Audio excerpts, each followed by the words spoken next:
ఎనిమిదవ ధనరేఖ అరచేతిలో మొత్తం 12 రకాలైనటువంటి ధనరేఖల్లో ఎనిమిదవ ధనరేఖ గురించి తెలుసుకుందాం. ఇది శుక్రస్థానం నుంచి మొదలై అరచేతిలో శుక్రస్థానం నుంచి మొదలై శని స్థానాన్ని చేరుతుంది. ఇది జాతకంలో శుక్రుడు మంచి ఉచ్చస్థితిలో ఉన్నటువంటి వారికి మాత్రమే ఈ రేఖ పుడుతుంది. ఈ శుక్రుడు బాగా లేని వారికి ఈ రేఖ ఏర్పడదు. అలాగే ఈ రేఖ ఉన్నవాళ్ళు మహా యోగవంతులు, భోగవంతులు అవుతారు. అంటే ఇది ఎలా ఏర్పడుతుందంటే, ఇది శుక్రస్థానం. ఈ బొటన వేలు కింద ఉండేటటువంటి భాగం ఇక్కడ నుంచి మొదలై ఇక్కడికి వెళ్తుంది.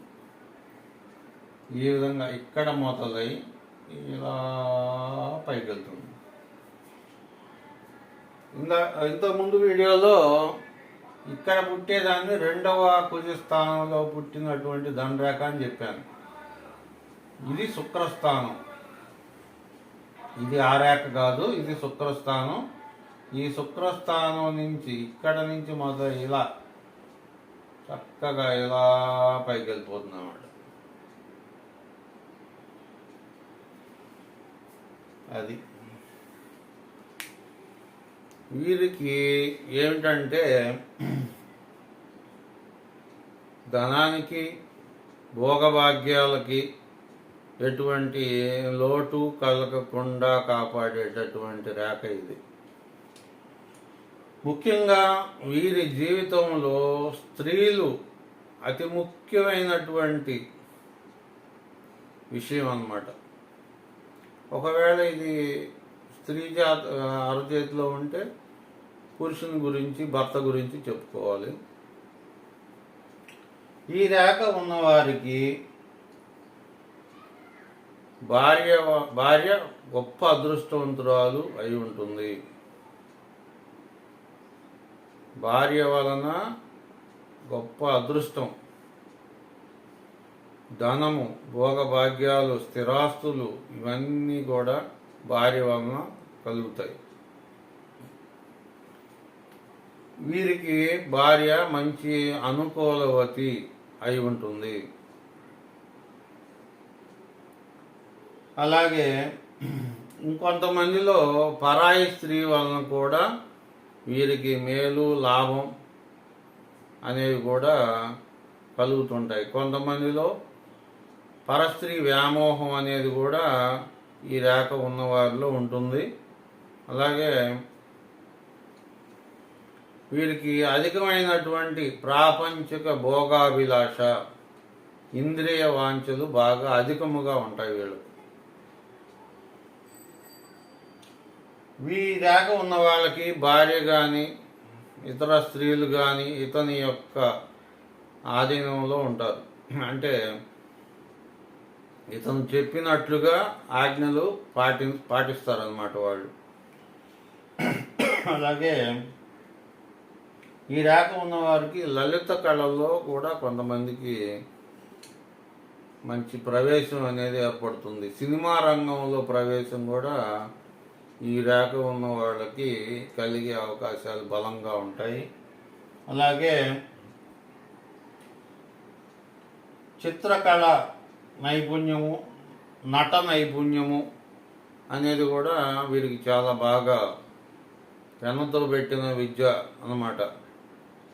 అలాగే గాయకులు, సంగీతము, నృత్యము, అభినయము ఇటువంటి వాటిల్లో కూడా మంచి రాణింపు అనేది కూడా ఈ రేఖ ఉన్న వారికి కలుగుతుంది. అలాగే మంచి కవిత్వం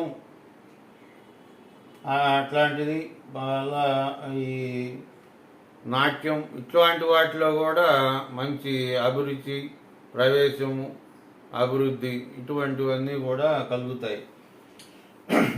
ఈ రేఖ ప్రభావం ఏమిటంటే ముఖ్యంగా శుక్రుడికి సంబంధించినటువంటి శుక్రగ్రహానికి సంబంధించినటువంటివన్నీ కూడా వీళ్ళకి బాగా లభిస్తాయి. అంటే శుక్రుడు స్త్రీలకి కారకుడు. స్త్రీల మీద శుక్రుడు ప్రభావం కలిగి ఉంటాడు. వాళ్ళని వీళ్ళకి బాగా అనుకూలంగా ఉండే విధంగా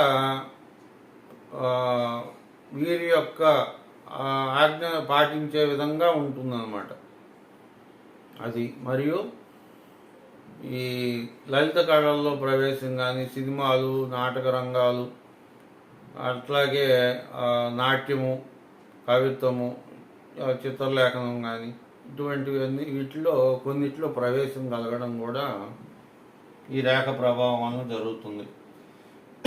అలాగే ధనము, ఆస్తిపాస్తులు కూడా ఈ రేఖ వలన కలుగుతాయి.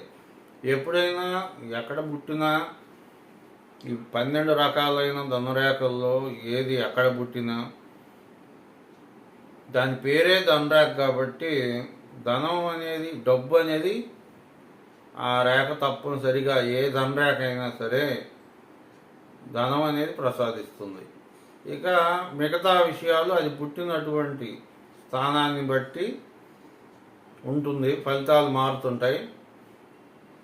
ఏదైనా యోగము, భోగము, అలాగే మంచి సుఖ సౌఖ్యములు కలిగించేటటువంటి రేఖ ఇది.